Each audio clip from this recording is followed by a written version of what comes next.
আসসালামু আলাইকুম সম্মানিত দর্শক মূল্য আজকে আপনাদেরকে দেখাবো অসাধারণ একটি ভিডিও হাফেজ তাকরিমকে নিয়ে। সালেহ আহমদ তাকরিমের পরিবার কি বলছে এবং তার বোন কি বলছে, তার বোনের সাক্ষাৎকার এবং তার পিতামাতার সাক্ষাৎকার আপনাদেরকে দেখাবো এবং সাথে সাথে দেখতে পারবেন যেমন ছেলে তেমন তার বাবার তেলাওয়াত, দুজনের তেলাওয়াত আপনাদেরকে শোনাবো। প্রথমে আমরা সালেহ আহমদ তাকরিমের পিতার বক্তব্য শুনবো, এরপরে সালেহ আহমদ তাকরিমের বক্তব্য শুনবো এবং তার বোনের থেকে কিছু বক্তব্য শুনবো। তার বাবার আর অনুভূতি কি এই বিশ্বজয়ী তার সন্তান হয়েছে সে বিষয় নিয়ে তার পিতার কিছু বক্তব্য শুনবো। অসাধারণ এই ভিডিওটি অবশ্যই না টেনে ধৈর্য সহকারে শেষ পর্যন্ত দেখবেন।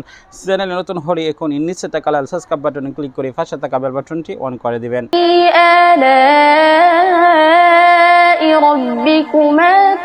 সম্মানিত দর্শক হাফেজ তাকরিমের পিতার বক্তব্য শোনালাম এবং তার ছেলে এবং পিতার যে তেলাওয়াত শুনলেন সেই তেলাওয়াতটি শুনে আপনার মন্তব্য জানাবেন। রীতিমতো আমিও কিন্তু সেই তেলাওয়াতে মুগ্ধ হয়ে গিয়েছিলাম, আমি হারিয়ে গিয়েছিলাম অজান্তে খুঁজে। কেননা বর্তমান সময়ে এই কোরআন তেলাওয়াতগুলো শুনলেই কিন্তু হৃদয় ভরে যায়।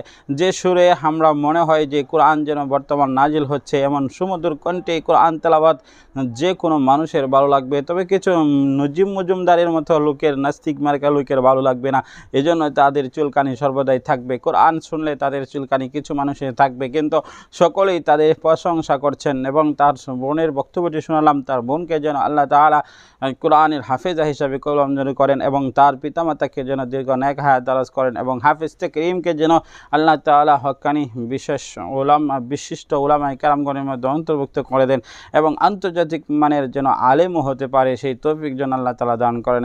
এই দোয়া করে আজকের মতো বিদায় নিচ্ছি। পরবর্তী ভিডিওতে দেখা হবে। ভালো থাকুন, সুস্থ থাকুন। আসসালামু আলাইকুম ওয়া রাহমাতুল্লাহ।